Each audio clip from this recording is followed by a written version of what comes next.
apa sih pemasukan yang bisa kita itu nggak hanya dapat dari gaji UMR, yaitu menurut saya adalah sales, marketing, di mana kita itu dibayar berdasarkan komisi.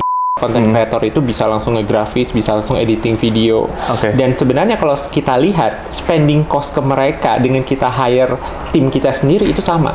Cuma mungkin bedanya satu. Bedanya adalah kita tidak punya waktu untuk nge-train mereka. Kita tidak punya waktu menilai mereka. Seperti itu. Nah, kalau social media agency kan tahu beres. Iya, benar. Nah, saya pakai, saya bayar, ya udah ini saya yang dapatkan. Seperti itu. Dan mungkin kita bayar experience-nya juga. Si social media agency ini dia udah experience untuk ngurus brand lain mungkin. Bener. Nah, terus apa sih yang membuat misalnya Bapak mengatakan bahwa social media agency itu mending kita bangun tim sendiri? Nah, kalau menurut saya fokus.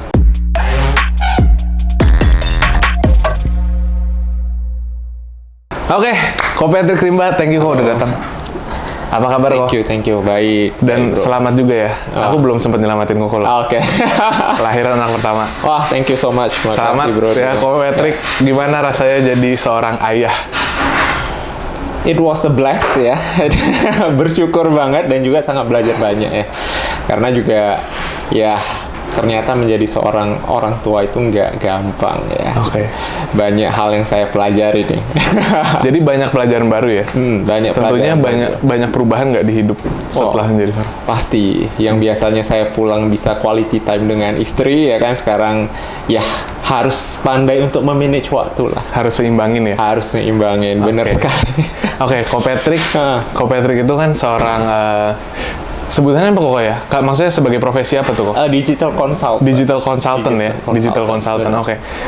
Berarti itu tugasnya untuk ngebantu orang-orang untuk lebih ngerti tentang dunia-dunia digital gitu. Benar. Gitu. Lebih kurangnya seperti itu sebenarnya. Nah kenapa sih Ko Patrick bisa tiba-tiba jatuh ke dunia itu? Sorry kok, sebelumnya kalau nggak salah kok kuliahnya juga bukan dari jurusan ini ya? Kok waktu itu kuliahnya ke jurusan apa tuh?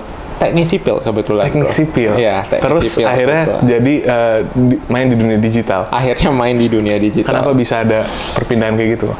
Sebetulnya kan awalnya saya kuliah itu adalah teknik sipil. Nah, dan kebetulan itu teknik sipil saya itu double degree. Nah, jadi kalau misalnya di Southeast Asia, sebenarnya saya itu udah ONS itu saya bisa langsung ambil S3 kalau di Asian. Tapi kalau di US, itu saya masih S1. Nah, jadi bisa dibilang saya itu semi S1, S2, tengah-tengahnya mungkin ya. Nah, dan saya tidak pernah planning untuk kembali ke Indonesia sebetulnya. Oh gitu. Nggak pernah planning. Waktu itu Koko kuliah di mana tuh kok? Di Malaysia kebetulan. Oh, di Malaysia. Dan planningnya itu memang setelah kuliah ingin kerja di sana. I see. Nah, karena ada one and some problem ya. Nah, saya nggak sebut ya. Saya harus kembali ke Indonesia dan waktu itu juga saya ngelihat bahwa intinya butuh duit lah. Butuh duit. I have problem and saya butuh duit nih. Nah, kan untuk ngehidupin keluarga. So, menurut saya kalau misalnya saya kerja kantoran atau saya kerja profesional, itu kan pasti kita itu digaji ya.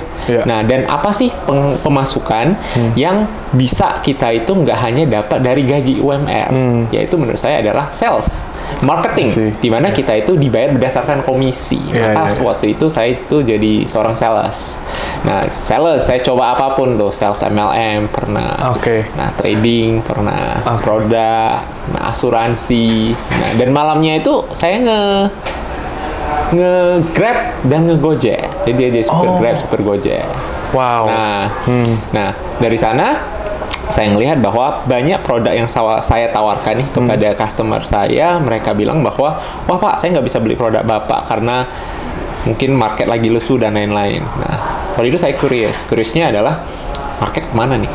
Secara logika saya, mungkin secara logika awam saya melihat bahwa penduduk Indonesia di dunia makin meningkat, harusnya customer itu daya belinya makin ada logikanya. Nah, waktu itu dan saya rasa bahwa mana nih market berpindah kemana? Akhirnya saya melihat bahwa online nih. Rata-rata behavior orang sudah mulai berubah nih. Waktu itu masih 2016. Berarti Koko startnya 2016. Ya? Itu masih early banget ya berarti. Maksudnya untuk online shopping gitu. Benar. Nah, saya lihat mulai ke sana akhirnya saya ambil sertifikasi juga, saya belajar. Jadi everything is autodidak. Nah, dari sana saya bangun tuh Kebetulan dulu saya punya agensi sosmed ya, agensi sosmed, dan di sana saya ngelihat dan bertemu banyak klien-klien saya, dan mereka itu pengen go digital nih, tapi nggak tahu how-nya. Nah, akhirnya saya ngobrol dengan mereka, sering ketemu, dan ada salah satu masukan dari klien saya seperti ini, Pak, apa yang Bapak ajarkan ini bagus, dan Bapak itu seharusnya bisa ngebina lebih banyak orang untuk mengerti dunia online. Nah, dari sana saya lihat bahwa oke, social media agency ini bukan hanya satu-satunya cara, banyak cara, banyak platform. Sehingga dari sana saya mulailah untuk masuk ke dunia consulting, di mana consulting ini kan lebih ke ngarahin, strategikin, seperti itu. Nah, dari sana akhirnya berjalan sampai sekarang. Oke, so berarti awalnya dari social media agency dulu ya? Social media agency, benar. I see. Terus baru berlanjut. Nah, social media agency-nya itu sampai sekarang masih Koko jalanin atau udah? Oke. Sayangnya sudah tidak dilanjutkan. Oke, udah nggak dilanjutkan. Jadi fokusnya udah consulting aja Fokus gitu? ke consulting, benar. I see. Karena kalau kita bicara tentang konten, ya sebenarnya lebih bagus saya selalu ngarahin kepada klien saya untuk bangun tim sendiri. Karena ujung-ujungnya investasinya sama sih. Nah, investasinya sama. Sama dengan maksudnya kita kalau hire social media agency? Benar. Cuma begini, ini bukan saya ngejelekin social media agency ya. Ngejelekin juga nggak apa-apa sih. Atau mau disebut social media agency? Jangan, bahaya. Jadi kalau menurut saya begini, teman-teman ya. Sekarang, anak-anak muda sekarang itu sangat kreatif. Mereka terkadang, saya bicara tentang konten kreator. Konten kreator itu bisa langsung ngegrafis, bisa langsung editing video. Dan sebenarnya kalau kita lihat, spending cost ke mereka dengan kita hire tim kita sendiri itu sama. Cuma mungkin bedanya satu. Bedanya adalah kita tidak punya waktu untuk nge-train mereka. Kita tidak punya waktu menilai mereka. Seperti itu. Nah, kalau social media agency kan tahu beres. Iya, benar. Nah, saya pakai, saya bayar, ya udah ini saya yang dapatkan. Seperti itu. Dan mungkin kita bayar experience-nya juga. Si social media agency ini dia udah experience untuk ngurus brand lain mungkin. Benar. Nah, terus apa sih yang membuat misalnya Bapak mengatakan bahwa social media agency itu mending kita bangun tim sendiri. Nah, kalau menurut saya fokus. Kita ngebangun sesuatu itu harus fokus. Artinya apa? Kalau misalnya tim kita terfokuskan untuk hanya brand kita dan satu jenis lini bisnis saja, kreatif mereka bakal lebih banyak muncul. Nah, sementara ketika kita menggunakan social media agency, pasti dong banyak klien. Pasti dong kita katakan apa yang mereka lakukan di beberapa brand itu bisa diduplikasi, sehingga bisa dibilang ya udah ada template-nya. Nah, kedua itu fleksibilitas. Nah, kalau tim kita sekarang kita mau revisi bisa dong. Iya, benar. Nah, kalau sosmed agency, oh sorry Pak, kita masuk ke antrian keberapa, benar nggak? Nah, tetapi kembali lagi, ini tergantung dengan budget, kembali lagi tuh. Ujung-ujungnya budget nih.